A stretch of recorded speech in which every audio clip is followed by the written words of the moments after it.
Pharisees and the Sadducees came, and to test Jesus, they asked him to show them a sign from heaven. He answered them, "When it is evening, you say it will be fair weather, for the sky is red, and in the morning it will be a stormy today, for the sky is red and threatening. You know how to interpret the appearance of the sky, but you cannot interpret the signs of the times. An evil and adulterous generation asks for a sign, but no sign will be given to it except the sign of Jonah." Then he left them and went away. When the disciples reached the other side, they had forgotten to bring any bread. Jesus said to them, "Watch out and beware of the yeast of the Pharisees and the Sadducees." They said to one another, "It is because we have brought no bread." And becoming aware of it, Jesus said, "You of little faith, why are you talking about having no bread? Do you still not perceive? Do you not remember the 5 loaves of the 5,000 and how many baskets you gathered? Or the 7 loaves for the 4,000 and how many baskets you gathered? How could you fail to perceive that I was not speaking about bread? Beware of the yeast of the Pharisees and the Sadducees."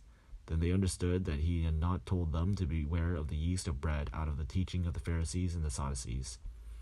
Now when Jesus came to the district of the Caesarea Philippi, he asked his disciples, "Who do people say that the Son of Man is?" And they said, "Some say John the Baptist, but others Elijah, and still others Jeremiah or one of the prophets." He said to them, "But who do you say that I am?" Simon Peter answered, "You are the Messiah, the Son of the living God." And Jesus answered him, "Blessed are you, Simon, son of Jonah, for flesh and blood has not been revealed this to you, but my Father in heaven. And I tell you, you are Peter, and on this rock I will build my church, and the gates of Hades will not prevail against it. I will give you the keys of the kingdom of heaven, and whatever you bind on earth will be bound in heaven, and whatever you loose on earth will be loosed in heaven."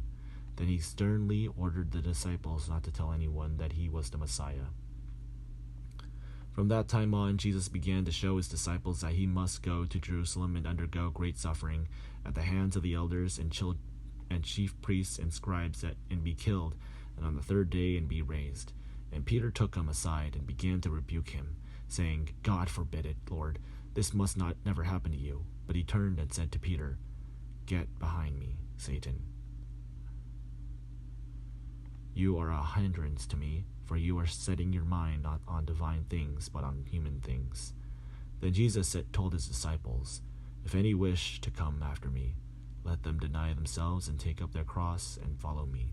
For those who want to save their life will lose it, and those who lose their life for my sake will find it. For will it profit them if they gain the whole world but forfeit their life? Or what will they give in return for their life? For the Son of Man is to come with his angels in the glory of his Father, and then he will repay everyone for what has been done. Truly I tell you, there are some standing here who will not taste death before they see the Son of Man coming in his kingdom."